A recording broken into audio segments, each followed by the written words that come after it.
La mañana del 12 de abril del año de 1981, en Cary, California, la mayor de la familia entraba a la cabaña número 28. Todo estaba en silencio, algo muy raro porque sus hermanos todo el tiempo jugaban, corrían y gritaban. De repente vio un par de manchas de sangre por el pasillo, caminó más rápido hacia la sala y ahí encontró una de las escenas que quedarían marcadas por el resto de su vida. Eran 3 cuerpos sin vida tirados en el suelo lleno de sangre. 2 de ellos estaban amarrados de los pies y manos. Uno tenía la cabeza totalmente destrozada y otra estaba sin ropa de la cintura para abajo. Corrió hacia otra cabaña para preguntar si alguien había visto algo, pero nadie supo darle algún dato o alguna pista.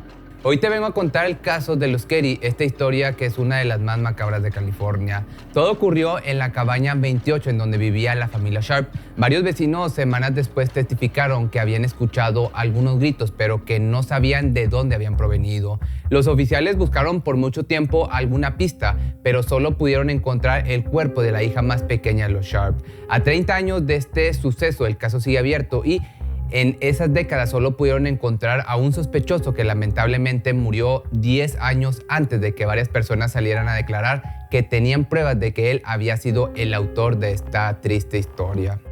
Glenna Susan Davis nació en Springfield, Massachusetts, un 29 de marzo de 1945. La vida de esta joven nunca fue fácil. Siempre tenía que escuchar las peleas de sus padres y consolar a su madre cuando el hombre se iba de la casa a tomar. En ocasiones se veía obligada a descuidar sus estudios para estar en casa preparando la comida o limpiando la casa porque no quería que su papá se molestara con ella o con su mamá. Al cumplir los 18 años conoció a James Sharp, de quien se enamoraría rápidamente. Él le ofrecía un hogar lleno de amor en un lugar lejos de su familia. La mujer lo que quería en ese momento era ya salirse de su casa en cuanto cumpliera la mayoría de edad, y conocer a James le abrió el camino para finalmente cumplir aquellos sueños.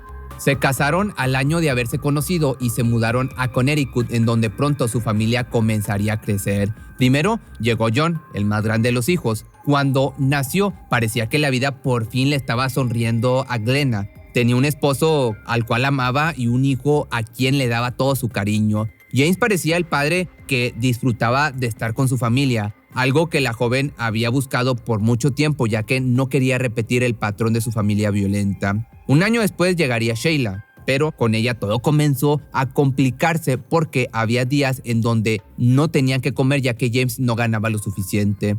Con el paso de los años el matrimonio comenzó a desmoronarse. Llegaron otros 3 hijos a la familia Sharp y la pareja ya no sabía qué hacer para mantenerlos. Empezaron a endeudarse. El hombre, para poder calmar su estrés, salía a tomar con sus amigos y regresaba a casa borracho. Lamentablemente, James para ese entonces ya abusaba física y mentalmente de Glenna. No había día en donde no pelearan y el joven la golpeara hasta dejarle varios moretones en la cara y brazos. La mujer, por su parte, hacía todo lo posible para seguir siendo una madre amorosa y ejemplar a pesar de los maltratos, porque no quería que sus hijos pasaran por el mismo martirio que ella.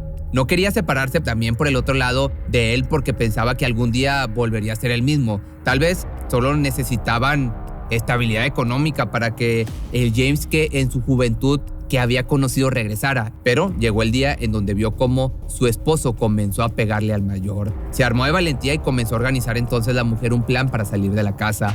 Platicó con viejos colegas para que le recomendaran alguna casa barata en donde pudieran vivir para salirse lo más pronto posible de esa casa. Y una amiga le comentó de un lugar al norte de California. Era un pueblo tan pequeño que solo contaba con 66 habitantes, la ciudad de Cary.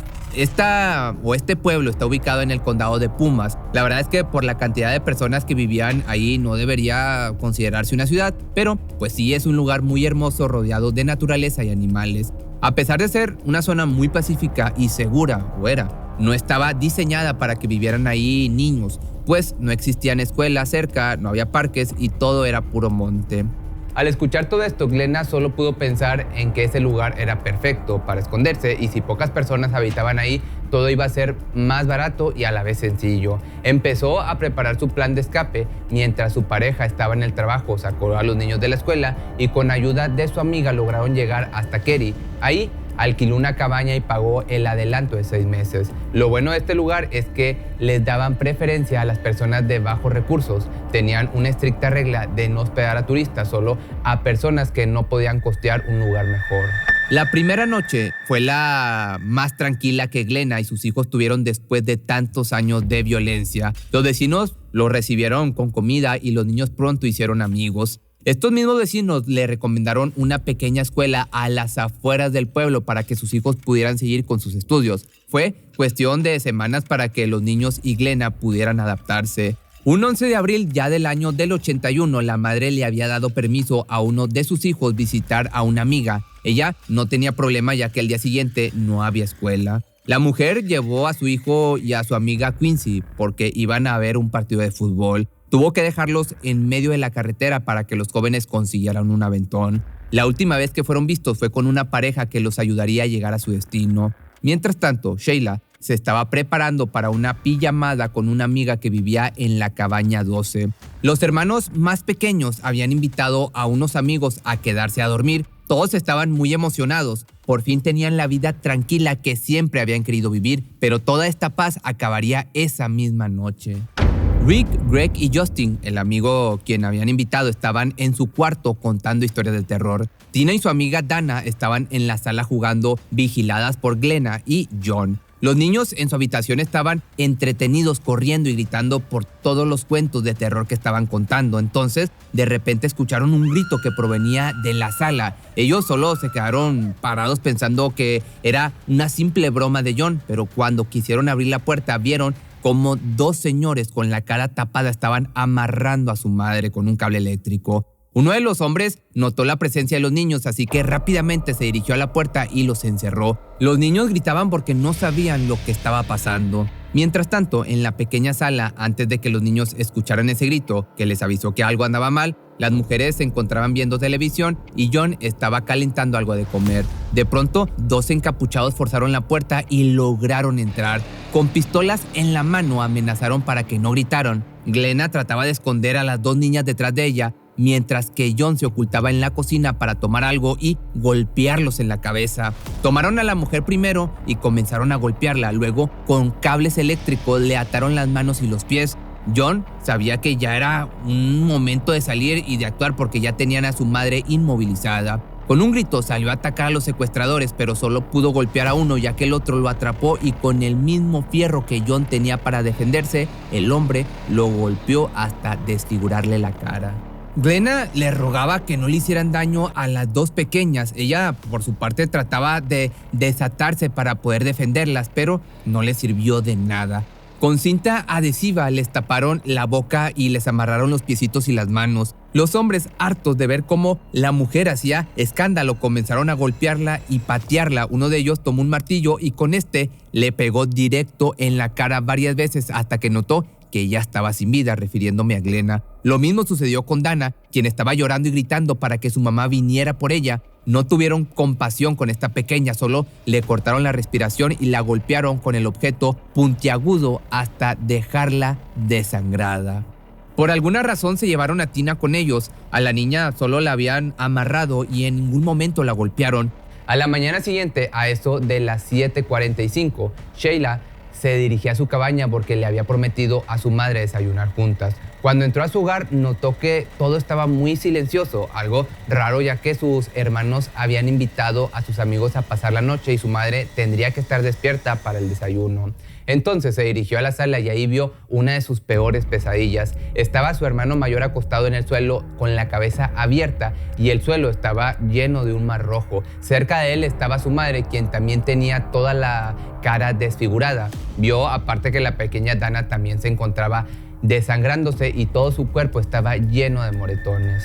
Sabía que Tina y sus otros hermanos faltaban en la escena del crimen, así que comenzó a buscarlos por todos lados y cuando abrió el dormitorio se encontró a sus dos hermanos y el amigo. Uno dormía en la cama y los otros estaban tirados cerca de la puerta. Sheila pensó que ellos también estaban sin vida, pero cuando comenzó a hacer ruidos, los pequeños despertaron y corrieron hacia ella llorando y gritando por lo que había pasado la noche anterior. La joven los sacó de la casa haciéndolos prometer que cerrarían sus ojos hasta llegar a la puerta de salida. Los abrazó y con sus manos les tapó los ojos. Ella tampoco quería ver nuevamente la atroz escena sangrienta y sabía que si uno de sus hermanos veía eso, quedarían traumados de por vida.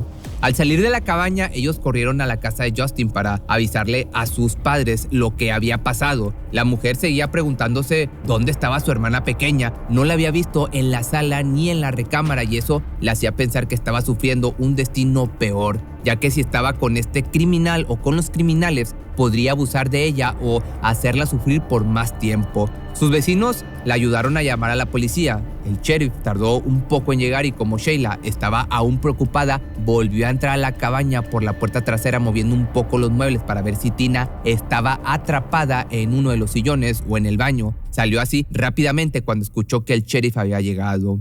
En la cara del hombre se veía el terror que su cuerpo sentía al ver esta tétrica escena. Este era su trabajo, pero como Kerry era un pueblo muy pacífico, pensó que nunca vería algo de esta manera. Comenzó a tomar varias fotografías, tomó aparte notas y le sugirió a los vecinos de alrededor que no salieran de sus casas porque aún podía ser peligroso. Se dirigió a la comisaría y ahí envió toda la información para que los policías de otros condados pudieran ir a ayudar con la investigación.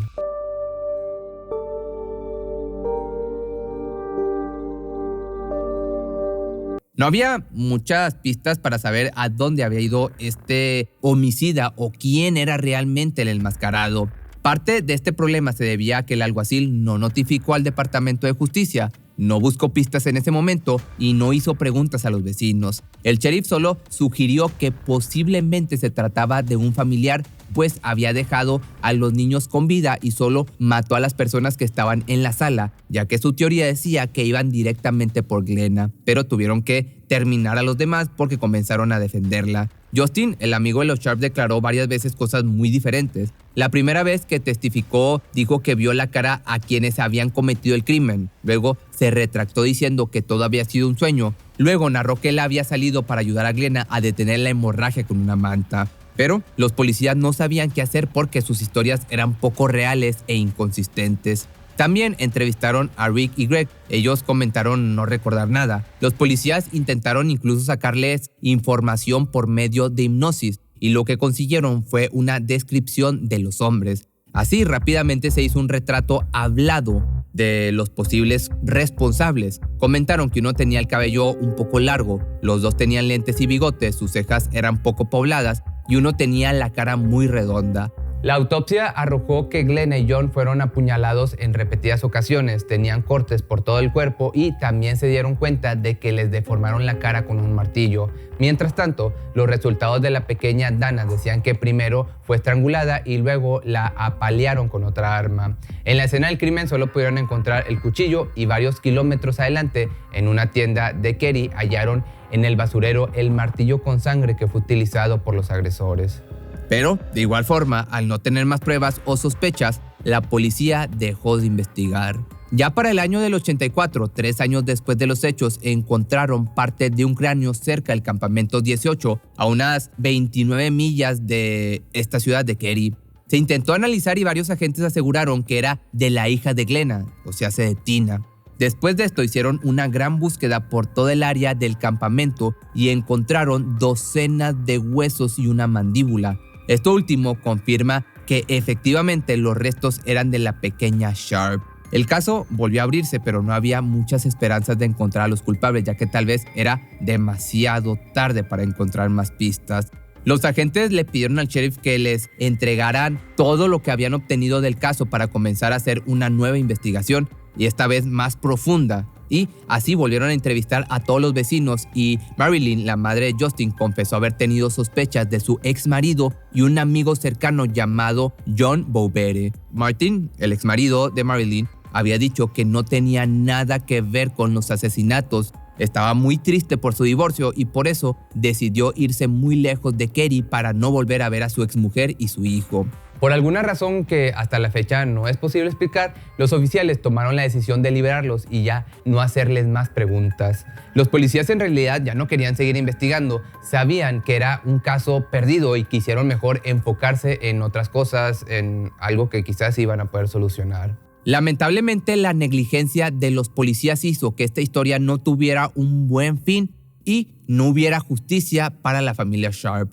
20 años después, Martin perdió la vida de cáncer en el año 2000 y 10 años más tarde pudo salir su psicóloga a declarar que le había confesado que había matado a Glenna y Tina, pero que no tuvo nada que ver con los asesinatos de las otras personas. A la mujer la mató por despecho, mientras que a la niña tuvo que llevársela porque lo reconoció y no quería ser identificado. La terapeuta explicó que antes no había salido a declarar porque aún era su paciente y las reglas le dictaban que nada de lo que le contaba tenía que salir a la luz. Digamos como un secreto de profesión.